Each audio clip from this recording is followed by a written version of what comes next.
Ha? Dito, sa may pinto. Yan. Oh, yan. Ba't baka tabing kami, hindi? Hindi. Okay. Hello, good afternoon! Welcome to El Shaddai Therapeutic Massage. Get the care you deserve. Ngayon, may bagong-bago po akong pasyente. Recommended ni Sister Beth.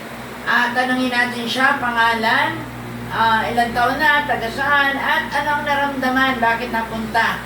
Then, ano ang naramdaman naman after naman therapy. Sige. Pangalan.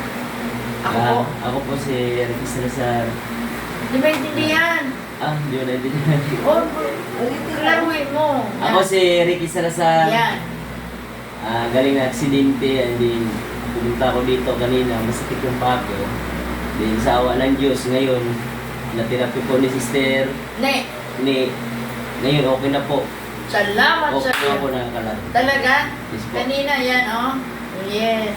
Kaya, praise the Lord, no? Sa Diyos, walang imposible. Lahat ng bagay, basta therapy, kasama ang prayer, ay tuloy-tuloy ang kagalingan, no? Tayo manalangin para tuloy-tuloy na, ha? Sa ngalan. Diyan ka na.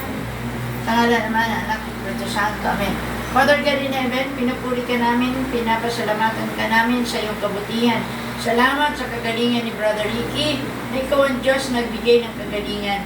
Yahweh, patuloy may ibu sa kanila ang kalakasang kalusugan, pati ang kanyang susaway, at lalo na ang kanilang negosyo, lagi mong pagpalain, ingatan, at bigyan ng knowledge and wisdom para patuloy na pagpalain ang kanilang hanap buhay.